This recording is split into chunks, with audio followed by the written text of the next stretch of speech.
Guys, welcome back to another episode of the Hollywood Arcade. Steven here. We're going to break down the season finale of Wandavision, so sit back and relax, and here we go.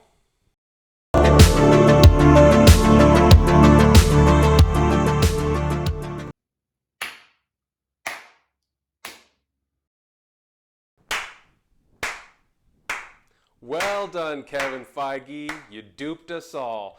I thought there was going to be something else going on besides Wanda in control. I thought somebody else was going to be pulling the strings, but it turns out it really was Wanda the whole time. So Kevin Feige and Marvel Studios really trolled the fans on this one.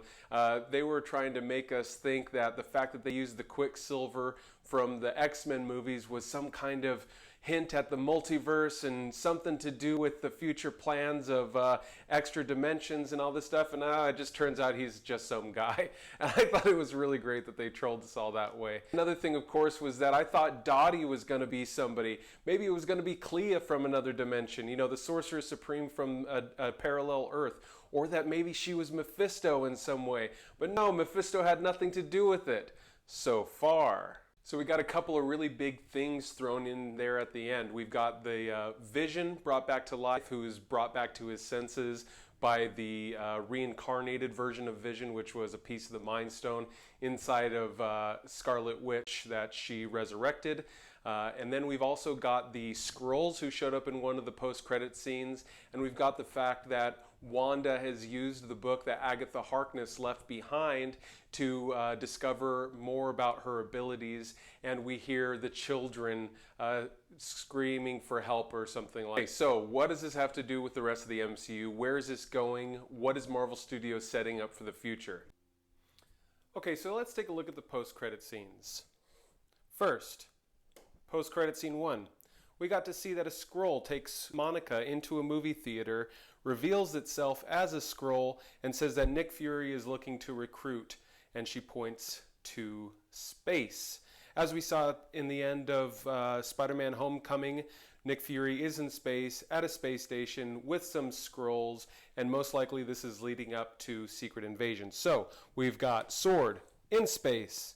We have Nick Fury, who is recruiting Monica, and all this is leading up to the Secret Invasion. We saw that the Skrull is a member of Sword, maybe without Sword even acknowledging it or knowing about it. So that would stand to reason that Nick Fury has Skrulls infiltrated in all levels of government. For what purpose? We don't know, but most likely this will lead to a secret invasion of some sort. Post-credit scene 2. We see that Wanda has secluded herself in a cabin in the middle of nowhere, and she is able to split herself into two different entities. One is enjoying a nice cup of tea, and the other is floating eerily in the back while reading that spooky book, trying to discover the whereabouts of her children. So we have Wanda searching for kids, which most likely will lead to Mephisto. And as we heard that the Scarlet Witch is supposed to surpass the power of even the Sorcerer Supreme, this leads to Doctor Strange and the Multiverse of Madness. Okay, so that's going to do it for this episode. Join me in a couple of weeks for the Falcon and the Winter Soldier. Next week I'm going to be doing a little bit of a deep dive into what that show is most likely going to go over. So I hope you guys come back and hang out with me again. Thank you for stopping by. If you haven't already, be sure to hit the subscribe button and like the video if you liked it. Smash the dislike button if you didn't like it. Either way, talk to me in the comments. I'll reach back, and I'll see you guys next time. Bye-bye.